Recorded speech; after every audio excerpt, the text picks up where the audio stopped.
1번 문제입니다. 주어진 조건인 제동비 0.8, 피크타임 1.1을 이용하여 다음과 같이 피크타임 공식에 대입하면 오메가 n은 4.363이 나옵니다.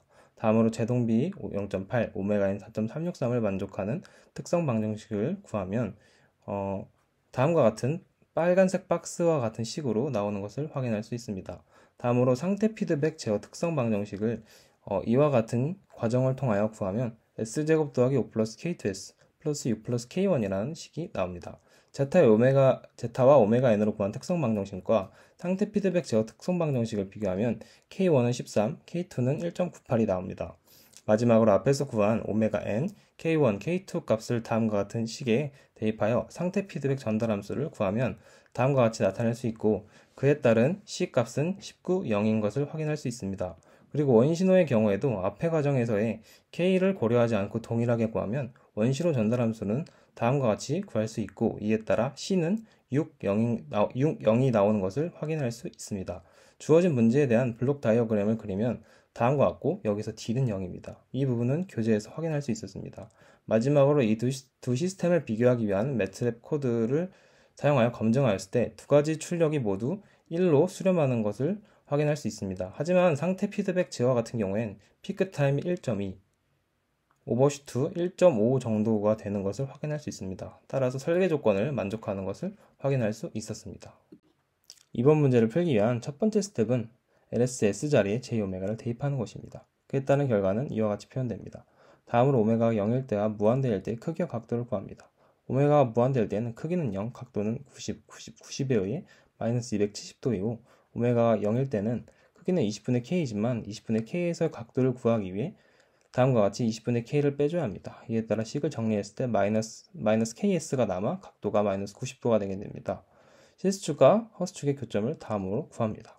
실수축 교점은 허수부가 0일 때이므로 오메가가 0일 때와 오메가가 루트 24일 때입니다. 이를 대입하면 오메가가 루트 24일 때 교점 마이너스 196분의 K이고 오메가가 0일 때는 교점 20분의 K입니다. 허수축 교점은 실수부가 0일 때이므로 오메가는 루트 9분의 20을 대입하면 이때의 교점은 마이너스 j0.03k입니다. 안정하기 위한 조건은 나이키 선도가 크리티컬 포인터인 마이너스 1,0을 포함하면 안되기 때문에 좌반면 실수축 교점이 마이너스 1보다 커야 합니다.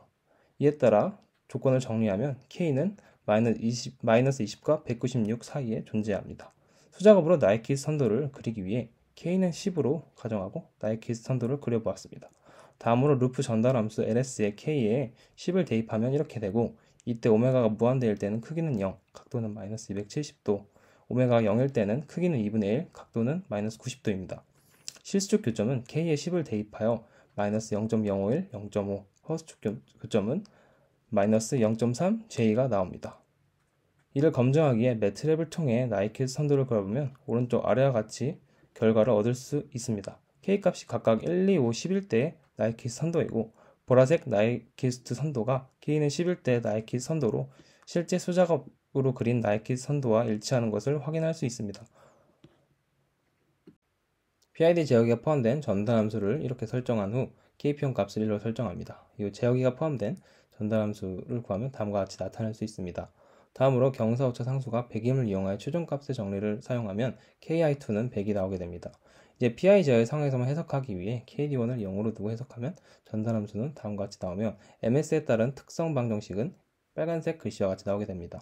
안정도 판별을 위한 루스월츠표를 그리면 아래 빨간색 박스와 같이 나오게 되며 여기서 이 부분 10을 피봇으로 하여 크로스한 곱세 차로 나타나게 되고 안정된 시스템이라면 일렬의 부호 변화가 없어야 하므로 이때의 조건을 정리하면 KP2는 9보다 커야 하며 저는 여기서 KP2 값을 10으로 설정하였습니다. 앞에서 구한 KI2 100과 KP2 10 값을 대입하며 아래의 식을 사용하면 KD1 값에 따라 그에 따른 KD, KP, KI 오버슈트 상승 시간에 대한 표를 도출합니다. 제어기 성능을 좋게 하기 위해 원점 가까이 KD1 값을 시행착오법으로 설정해본 결과 KD1이 2일 때 가장 좋은 오버슈트 상승 시간을 나타내었지만 KD1 값이 크면 KD, KP 값이 커지므로 바람직하지 못하여 KD1이 0.451를 설정하였습니다. 앞에 개인 값들을 바탕으로 KD, KP, KI 값을 구하면 각각 4.5, 55, 100이 나오게 됩니다. 매트랩으로 검증하면 다음과 같은 그래프를 얻을 수 있고 스탯 인포 창에서 볼 수 있듯이 제어기 설계 조건인 오버슈트 2% 이내, 상승시간 0.01초 이내로 만족하는 것을 확인할 수 있습니다.